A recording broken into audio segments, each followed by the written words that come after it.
Brett, 1985. You had been racing modifieds, and you wound up with an opportunity in the Busch Series driving for Rick Hendrick. Now, how did that come about? Weren't you working for Geoff's team at the time? So let's regress a year to 84, and I had just come off of my best year in the modifieds. Saved some money up, knew in my heart that if I was going to continue to make a living in motorsports, in NASCAR, I was going to have to live in the Carolinas. I was going to have to move down here. We won the Stafford Track Championship, paid the most of any track championship on the tour, in the series, and won a bunch of races. So I saved up a little bit of money. Geoff had me get in contact with Harry Hyde in the fall of '84, and I applied for a job with Harry over the phone. And fortunately, Harry had a guy working in the fab shop, Cheech Gardy, who I had previously worked with at Chassis Dynamics up in Waterbury, Connecticut. So he put in a good word for me. And it wasn't just a Geoff mailing it in deal. I had to apply, and Harry had to hire me. And so I took the job in the fall of '84, the week of the race at Riverside. And Geoff went out there and won that race, driving for Hendrick. So that was a big week. Come back and celebrated the win. They did not have Levi Garrett at the time. Levi Garrett came in '85 as a sponsor. So worked through the winter building cars, prepping for the '85 Cup season. Still had a deal with my modified team, the Billy Carrazzo Sherry Cup team out of Connecticut, to drive some special events for them, And one of them was the spring Martinsville doubleheader, the Dogwood 500. And so we went up there and did that race. And, and I'm working at Hendrick's, got a couple days off so I could go practice, qualify. Went up there, and Geoff then was driving for Rick Hendrick with Robert G. in the 5 Levi Garrett late model Sportsman or Busch Grand National car. So went up there, everything qualified, and the race day got rained out.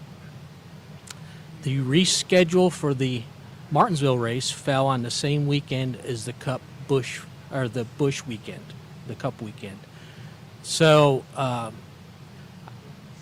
Geoff couldn't go.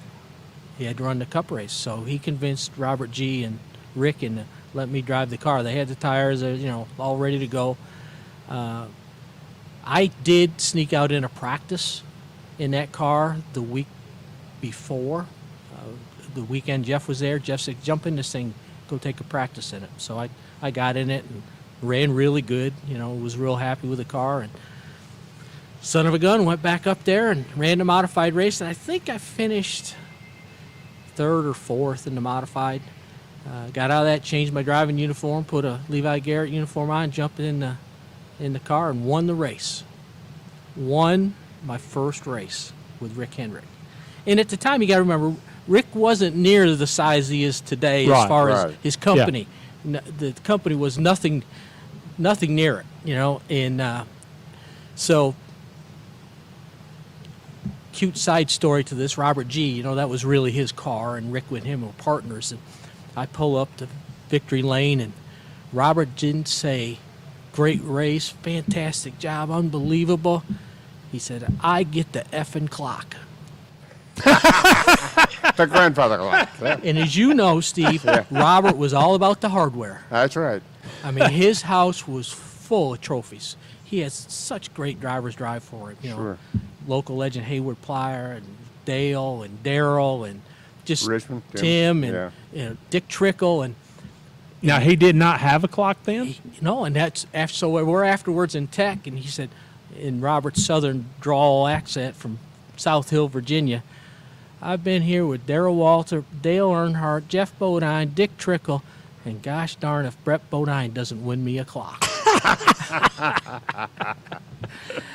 So that was, what an honor. Robert G., he was the man in the Busch Series, with building cars and all that. So Monday morning, I go back to work at the shop, and I'm working, and I had told Harry, I said, look, I've got to go see Mr. Hendrick when we break for lunch.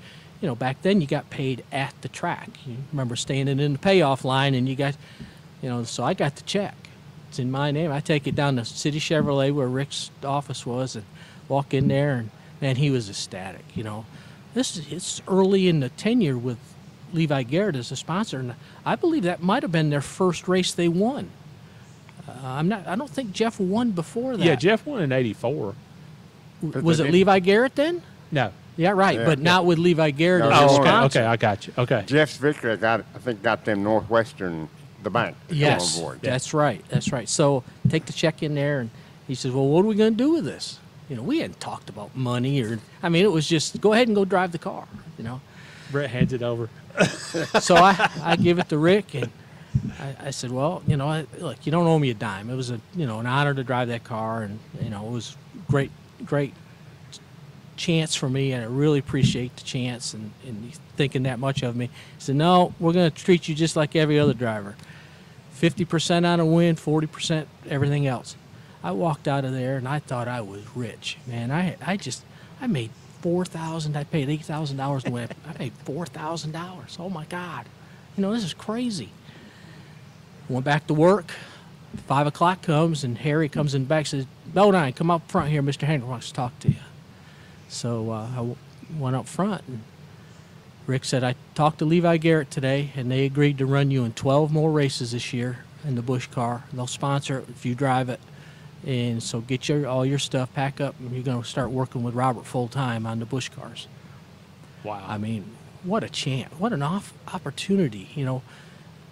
Timing is everything. Yeah. Oh, yeah. Right? Yeah. Timing is everything. And to just step in a ride and win with it, and then to get the opportunity to go full-time working in the Busch Series, which was my short-term goal, was to get established. Right. I mean, that was fantastic. Well, now, after you got on with Robert on full time, wasn't your first race at Bristol?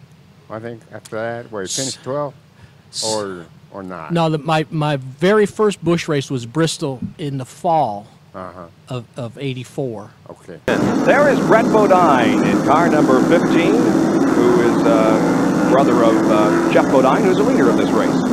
Bob, Brett is having a good race. He really is. He qualified 7th fastest. Now, this is his debut in this division. He's been running modified back home in the Northeast, and he came here with a little bit of fanfare. A lot of people were watching for him. A guy just asked me to come up there and drive, and the story to that is it's the same team. I don't know if you just recently, it wasn't long ago, they played my win in the 5 car at Bristol. Yeah. And it was like on a rain delay or whatever, and Dave Marcus was driving a car and got out of the car And quit. because they had no way to change tires. Yeah. That's the car I drove. I come in for a pit stop, which should have been routine. It was under a caution. Lots of time to do it. We don't have no air wrenches. We don't have people to change a tire, and you cannot win a race that way. So And I knew that Yeah. going in. They had nobody to change tires. They had no equipment. So we were going to have to run the whole race on the same set of tires. And that's what I did. So that was really my first race at Bristol, was in that same car, Dave, and qualified 5th with that car. So you talked about all the races that you ran in '85, and you did win another couple of races Yep. that year at Rockingham and Bristol. Bristol. Yep. How important was 1985 to your career? Oh. Because that was your launch pad. It was huge. If I would have stayed in the modifieds in Northeast, my next team owner wouldn't have seen me race. Hoss Ellington. Bud Moore wouldn't have seen me race. Kenny Bernstein wouldn't have seen me race. I established myself as this new guy from the north that came in, and man, he's pretty competitive in the Busch Series. I had a lot of great runs on big racetracks, which was so important to kind of establish yourself out of that time, the Busch Series being on short tracks, the Hickories and the Orange counties and the small tracks around the South. If you could go to Charlotte and Darlington and Rockingham and run well, because that's when the Cup drivers brought their cars and raced against you. If you could be competitive, you were kind of earmarked for maybe a Cup ride at that time. And it certainly worked for me because, as you said, Rick, 85 was huge for me. Went to Darlington, ran great. Charlotte, top 5 finish. I mean, just Rockingham a win, and waxed them at Bristol. I mean, just waxed them. And so it was important, really important for me. And by the way, I also won, that's probably not on any of your records, I won the Race of Champions that year for the modifieds at Pocono. That is absolutely at the time, was the biggest modified race of the year in the country. 110 cars showed up for that race. They started 55 cars, and I came home the winner. Huh.